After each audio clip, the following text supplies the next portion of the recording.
기도하겠습니다. 아버지 하나님 감사합니다. 오늘 이 시간에도 주의 말씀을 듣고자 합니다. 주의 거룩한 성령께서 함께하여 주시고 능력으로 붙들어 주옵소서. 하늘의 뜻이 하늘에서 이루어진 것 같이 이 땅 가운데서 우리의 삶 가운데서 다 이루어지게 하옵소서. 주의 능력의 말씀으로 생명의 말씀으로 성령의 인도하심과 깨닫게 하심으로 함께하옵소서. 모든 것을 믿고 우리 주 예수 그리스도의 이름으로 기도하였사옵나이다. 아멘. 오늘 본 말씀은 참 유명한 말씀이에요. 예수님께서 마지막 십자가에 못 박히실 때에 엘리 엘리 라마 사박다니, 마가복음과 마태복음에 나오는 말씀입니다. 엘리 엘리 라마 사박다니, 번역하면 나의 하나님 나의 하나님 어찌하여 나를 버리셨나이까. 오늘 본문에 나오는 말씀입니다. 나의 하나님 나의 하나님 어찌하여 나를 버리셨나이까. 십자가상에서 그 죽음의 순간에 하늘 아버지께 탄식의 기도를 드리고 있습니다. 근데 그것이 본인의 말이 아니라 성경에 기록된 시편 말씀을 통하여 하나님의 호소하고 있는 거예요. 근데 이 호소는 단지 예수님의 호소만이 아니라 육신을 입고 있는 죄와 사망 가운데 살아가는 모든 사람들에게 닥친 일입니다. 우리 인간은 본래 저절로 존재하는 것이 아니에요. 내가 이 땅에 원해서 태어난 사람은 존재하지 않습니다. 사람들은 그래요. 세상이 너무나 힘들고 고통스럽고 어렵습니다. 불교에서는 인생을 고통이라고 얘기해요. 산다는 것 자체가 고통이라는 거예요. 태어나는 순간부터 인간은 고통 속에서 태어나고 고통 속에서 생명을 마감하는 것입니다. 인생은 고라 그러는 거예요. 고통이라는 거예요. 그것은 불교만의 얘기가 아니에요. 모든 종교와 철학과 그리고 지혜로운 자들은 동일한 얘기들을 하고 있습니다. 삶 자체가 즐거움이 아니에요. 인생의 희노, 애락, 애호욕, 이 즐거움도 기쁨도 다 있지만 그러나 그 모든 과정의 끝은 결론은 뭐냐? 고통으로 끝나자는 거예요. 내가 누군가를 사랑해요, 좋아해요, 기뻐요, 즐거워요, 얼굴이 환해요. 그런데 그 즐겁고 기쁜 사랑하는 상대를 만났음에도 불구하고 그 과정에 다툼이 있고 괴로움이 있고, 그러니까 그 사랑하던 사람들이 헤어지고 미워하고 이혼하고 심지어는 죽음까지도 오더라는 겁니다. 기뻐해야 되는데 기쁨의 결말이 뭐예요? 죽음으로 와요. 기쁨의 결말이 고통으로 오더라는 겁니다. 괴로움으로 오더라는 겁니다. 그래서 세상의 삶을 쭉 보면 다 그러니까 사람들은 생각할 때, 아니 정말 하나님이 세상을 만드시고 인간을 만드셨다면 왜 이렇게 고통스러운 인생을 만들어내셨냐는 거예요. 하나님도 얘기하는 겁니다. 하나님 정말 하나님 우리 인간을 만드셨으면 이렇게 고통스럽게 만들려고 만드셨습니까? 하나님은 무슨 세디스트예요? 남의 괴로움과 고통을 보면서 즐거워하는 분입니까? 하나님이 계시다면 정말로 이렇게 살 수가 없습니다. 사실 우리만 해도 대한민국이라는 곳에서 지금 2020년을 살아가는 우리는 대부분 그렇게 큰 고통이 없어요. 배고픔의 고통이 크게 없어요. 뭐 암이나 질병이 없는 이상 정말 대단히 행복한 삶을 살고 있는 겁니다. 인류 역사상의 어떤 그 역사를 봤습니다. 그런데 지금도 북한만 해도 어떻습니까? 굶어 죽는 사람, 병원이 없어서 약이 없어서 약만 먹어도 병원에 가도 주사만 맞아도 치료받을 수 있는 사람이 치료를 못 받아요. 죽어가요. 백신이 제대로 없어서 그 백신을 못 맞아서 죽는 사람들이 많고, 영양실조에 걸려서 죽는 사람들이 있습니다. 멀리 갈 필요도 없어요. 뭐 아프리카 이런 데 볼 필요도 없어요. 바로 우리 윗속에, 여기서 진짜 몇십 킬로 위에 살고 있는 사람들이 그런 삶을 살고 있어요. 그리고 얼마나 많은 사람들이 1년에 수십만 명이 굶어 죽고 하는지, 병들어 죽는 사람은 얼마나 많은지 모릅니다. 정말로 하나님이 그렇게 정말 성경에 말씀하시는 사랑의 하나님이라면 좋으신 하나님이라면 왜 우리의 인생이 이렇게 고통과 괴로움 속에 내 던져진 그런 삶을 살 수밖에 없는가는 거예요. 그 좋으시고 사랑이 많으신 하나님께서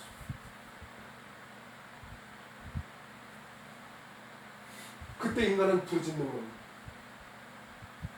왜 나를 버리셨습니까? 왜 우리를 버리셨습니까? 왜 인간을 이렇게 내동댕이 쳐버리셨습니까? 하나님이 만들어 놓고 우리를 왜 길바닥에 던져버리셨습니까? 하고 부르짖는 거예요. 이 예수님의 시편 22편에 이 다윗의 찬양과 마가복음 15장과 마태복음 27장에 엘리 라마 사박다니 나의 하나님 나의 하나님 어찌해서 나를 버리십니까? 이 부르짖음은 십자가상의 부르짖음은 하나님을 향한 호소인 겁니다. 육신을 갖고 생명을 갖고 이 세상에 태어난 모든 인류의 부르짖음입니다. 하나님은 존재하고 계십니다. 왜 우리를 이 고통 속에 그냥 내버려 두시는가? 방치하시는가? 어쨌든 그런 생각할 때가 있어요. 세상에 괴로움이나 고통을 잘 모르는 어린아이들이면 그냥 세상이 즐거울 수 있습니다. 그런데 우리가 뉴스만 봐도 얼마나 많은 고통과 괴로움을 당하는 사람들이 많죠. 지금도 정말 우리가 상상할 수 없는 고통 속에 살아가는 사람들이 있습니다. 그런데 그러한 것들을 내가 듣고 알게 되면 정말 하나님 그런 기도를 하게 돼요. 하나님 속히 와주십시오. 정말 예수님 오셨으면 좋겠습니다. 도대체 이 괴로운 세상에서 뭘 더 기대하시려고, 뭘 더 얻으시려고 왜 이 세상에 이 고통을 받고 있는 그 수많은 사람들, 나는 비록 그 고통을 받고 있지 않지만 정말 그 상상할 수 없는 고통 속에 있는 왜 사람들을 내버려 두고 있습니까? 응? 너무나 그게 안타까운 거예요. 내 행복이 문제가 아닌 거예요. 우리는 다 연결된 인간이에요. 내가 그 고통을 지금 겪지 않을 뿐이지 우리는 같은 인간이라는 이름으로 봤을 때는 너무나 안타까운 겁니다. 같은 인간. 왜 인간에게 이런 고통이 와야 하나요? 그래, 주 예수여 어서 오시옵소서. 마라나타. 주 예수여 어서 오시옵소서. 요한계시록 마지막 장의 마지막 구절이 그겁니다. 주 예수여 어서 오시옵소서. 마라나타. 주 예수여 어서 오시옵소서. 예수님 어서 와달라는 거예요. 그게 성경의 마지막 얘기예요. 우리를 이 고통에서 건져주십시오. 우리가 육신을 입고 살아간다면 이 살아가는 삶에는 아무도 우리 인간은 이 고통에서 벗어날 길이 없습니다.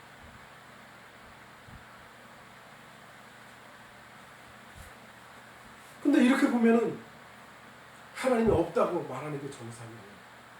많은 사람들에게 실족하는 거예요. 어렸을 때 교회를 다니고 또는 신실한 부모님 밑에서 자랐던 아이들이 성장하고 성인이 되면서 세상의 불의함과 악함과 죄악됨과 거짓됨과 그 고통들을 보면서 신앙에 대해서 회의를 갖게 되는 겁니다. 하나님은 분명히 좋으신 하나님이라고 합니다. 하나님은 사랑의 하나님이시라고 합니다. 내가 보는 이 세상은 무엇인가? 내가 기대했던, 내가 교회에서 배웠던, 내가 부모에게서 배웠던 이 세상의 모습은 이게 뭔가? 거기서 실족하는 사람들이 생깁니다. 하나님이 없어. 하나님이 계시다면 이럴 수 없어. 그리고 많은 사람들이 시장을 떠나. 그 괴로움과 고통 속에서 떠나. 그리고 자신의 모습을 봅니다. 그것이 아니더라도 내 자신의 모습만 통해서도 그걸 깨닫게 돼요. 나라는 존재가 얼마나 비참한 존재인지, 죄악되고 거짓되고 불의하고 악한 존재인지를 알게 돼요. 왜냐면 내가 살기 위해서 남을 모함하는 일을 우리는 스스럼 없이 하는 일들을 경험하게 됩니다. 남이 나를 모함하는 것뿐만 아니라 어떨 땐 내가 거기서 살아남기 위해서 남을 모함할 때도 있어요. 거짓말할 때도 있어요. 그것이 크든 작든 내가 그 위험한 상황에서 벗어나기 위해서. 그게 인간 세상이에요. 그럴 때 자기 자신을 회개가 들려요. 막상 내가 살아보니까 안 되더라 이거예요. 내가 아무리 굳은 마음을 결심을 한다 해도 만약에 그렇게 되면 나는 이 자리에서 쫓겨나게 될 것이고 나는 큰 피해를 입게 될 것이고 나는 고통을 당하게 되는데 내가 왜 나 혼자 그런 고통을 당해야 되는가 생각하니까 억울하고 그리고 본능적으로 내가 살아남아야 되겠다 생각하니까 그렇게 되는 거예요. 그럴 때 스스로에게 자괴감이 드는 겁니다. 아, 나라는 존재에 회의가 들어오는 거예요. 야, 나는 하나님 믿을 만한 존재가 안 되는구나. 나는 성경에 나오는 위대한 하나님의 사람들과는 다르구나.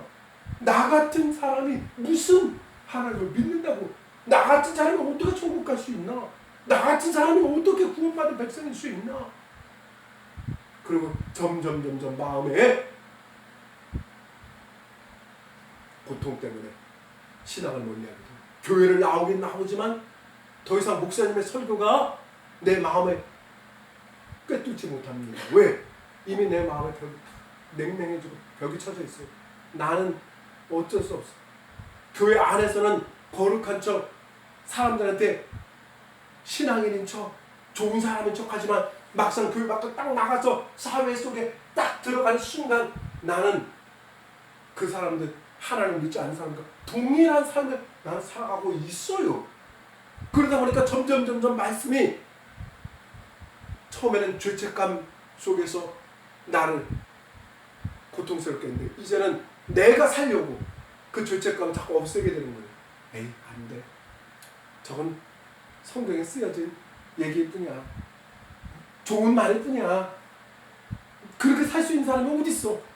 아무도 그렇게 살 수 없어. 목사님이야 교회 안에서 믿는 사람들 안에서만 사니까 그렇지 막상 세상에서 살아남기 위해서 발버둥 쳐봐. 내가 나보다 더하면 더했지 저렇게 살 수 없는 거야. 모르는 거야. 저 사람은 아무것도 모르니까 더 얘기하는 거야. 나처럼 이 세상 속에서 한번 살아보라 그래. 현실적으로 그게 되어있는 게 아니야. 그리고 목사님의 말씀을 그냥 한 귀로 흘려버리고 오히려 비난의 대상으로 삼아버리고 아무것도 모르면서 저러니까 아유 신학교 나온 사람 응? 교회에서 생활하고 바로 신학교 가갖고 대학까지 나와서 목사 된 사람은 안 돼. 그냥 그래도 세상을 어느 정도 경험하고 일반 대학교를 나오고 응? 세상을 어느 정도 경험한 사람 그런 사람이 목사가 돼야지 우리도 이해할 수 있고 세상도 이해할 수 있고 교인도 이해할 수 있지. 그래서 하는 거예요. 자기네들을 이해하고 자기네들이 세상에서 좀 거짓되게 살고 좀 불의하게 살고 그래도 그거를 이해하고 충분히 넘어갈 수 있는 그런 자기네들이 원하는 목회자를 그런 사람을 지도자를 삼기를 원합니다. 그게 현실이에요. 그게 현실이에요. 그런 얘기 너무 많이 들었습니다. 그러니까 둘 중에 하나예요. 신앙을 떠나든지 아니면 교회요. 신앙과 삶이 분리된 삶을 살든지 두 가지의 모습만이 남아있는 거예요. 교회 안에. 죄책감이 늘 있어요. 성경에 보면은 사울왕과 다윗 얘기 나옵니다. 다윗 오늘 본문을 지은 22편 이 시편을 지은 이 찬송시를 지은 이 다윗왕은 어떤 사람입니까? 하나님 믿음의 사람이죠. 훌륭한 사람이죠. 신앙의 위대한 용사죠. 하나님 보시기에 참으로 내 마음에 합한 사람이다. 내가 저를 만나면 내 마음에 합한 사람이다. 저를 통해서 내가 나의 일 이루겠다. 나의 뜻을 이루겠다. 이렇게 하나님이 칭찬할 사람입니다. 그런데 다윗의 삶에서 완전히 성공적인 인생만 살았습니까? 그렇지 않아요. 하나님의 칭찬을 받은 사람이긴 하지만 다윗은 거짓말하기도 하고 또 사람을 죽이기도 하고 가늠도 했어요. 그래서 하나님의 징계를 받기도 했어요. 자기 아들한테 쫓겨서 도망다니는 신세가 되기도 했어요. 자식들 제대로 못 가르쳤어요. 그런데도 하나님은 여전히 다윗을 사랑하셨고, 다윗은 여전히 그 고난과 고통, 괴로움 속에서도 하나님을 찾았다. 사울왕은 어떤 사람입니까? 그도 하나님께 인정을 받은 사람이에요. 왜요? 이스라엘의 첫 번째 왕으로 세움을 받았어요. 저가 너희들 왕이다 라고 하나님이 직접 기름을 부어주셨어요.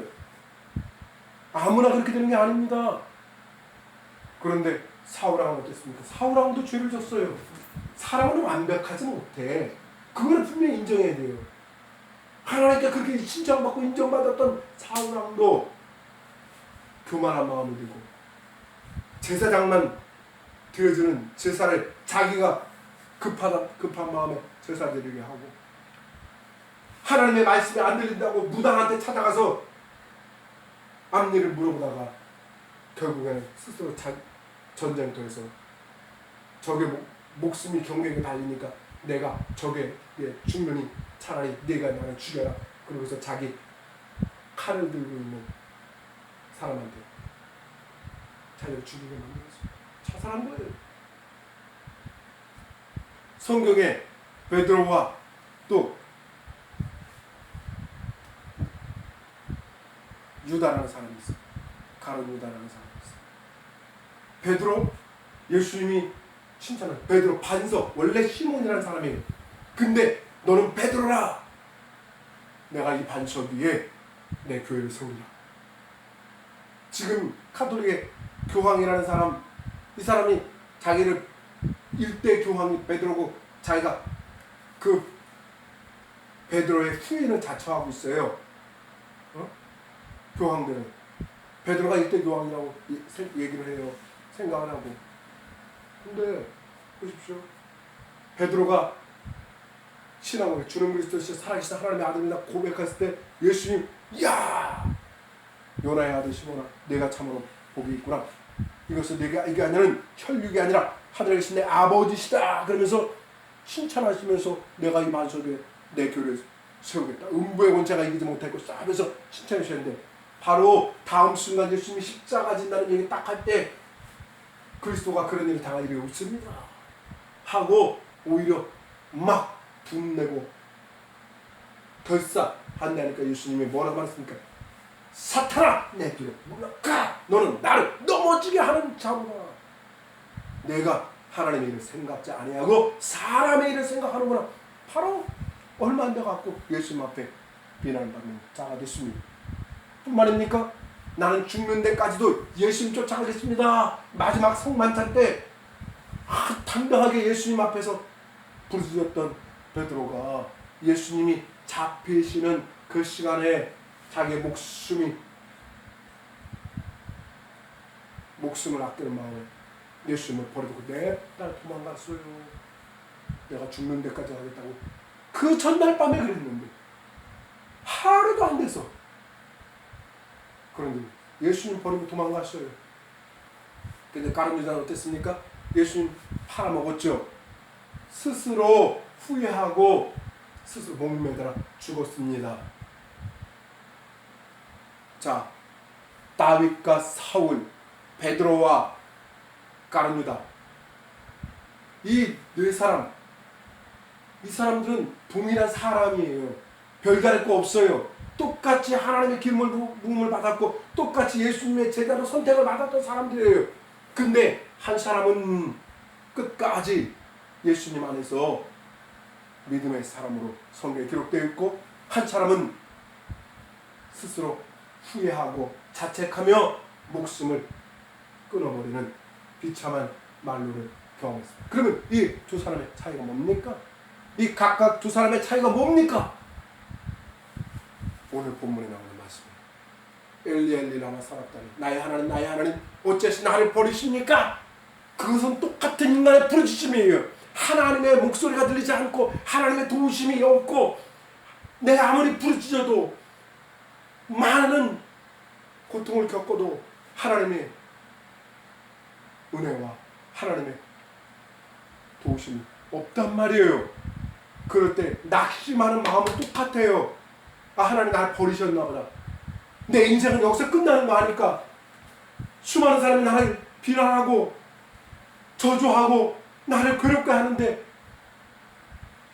그럼에도 불구하고 다윗이나 베드로는 끝까지 그럼에도 불구하고 나는 부족하고 연약하고 나는 그 다 안다는 거예요.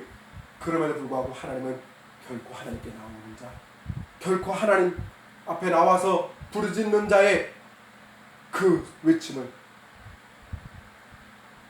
외면하지 않을 것이다. 그걸 믿은 겁니다. 그런데 사울왕이나 깡미단이 어땠습니까? 똑같이 후회했지만 그들은 나 같은 자는 어떻게, 그리고 스스로 결론을 내버리고 끝내는 거예요. 이게 믿음의 사람과 믿지 않는 사람의 차이입니다. 버림받은 사람의 차이인 겁니다. 우리는 어떤 상황 속에서도, 하나님이 나를 버린 것 같은 상황 속에서도 주님 앞에 나와야 돼요. 끝까지 주님을 의지해야 돼요. 그러면 주님의 놀라우신 은혜를 경험합니다. 성경은 그래서 기록된 거예요. 자, 다윗을 봐라. 나 베드로를 봐라. 예수님을 봐라. 버림받았지만, 버림받은 것 같이 보이지만, 그럼에도 어떻게 됐냐?